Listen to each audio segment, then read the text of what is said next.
Have you ever received a gift that made you feel incredibly special, but also made you stand out a little too much? Joseph did. Joseph was one of 12 brothers, the second youngest, and without question, his father Jacob's favorite. To show his love, Jacob gave Joseph a gift unlike any other, a magnificent coat of many colors, bright, beautiful, impossible to ignore. It was like wearing a rainbow stitched into fabric.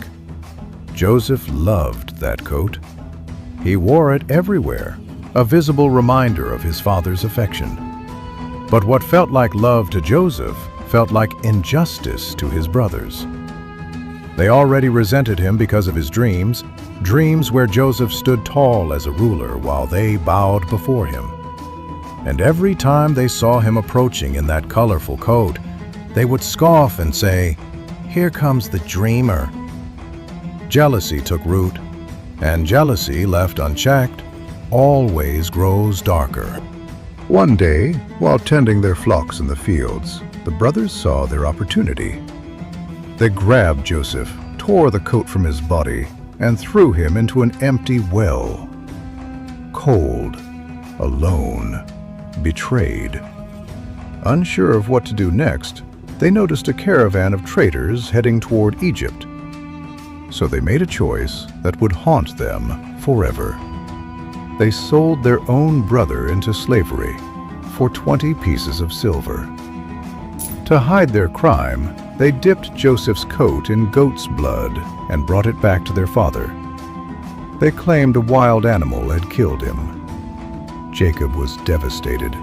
He mourned Joseph as dead, never knowing his son was still alive.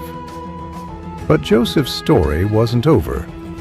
In Egypt, Joseph endured hardship after hardship, serving as a slave, then being thrown into prison for a crime he didn't commit. Yet through it all, he held on to his faith. God gave Joseph the ability to interpret dreams, and in time, that gift brought him before Pharaoh himself. Joseph warned Egypt of a coming famine and showed them how to prepare. Because of that wisdom, Joseph rose to become second in command over all of Egypt. Years later, famine drove his brothers to Egypt in search of food.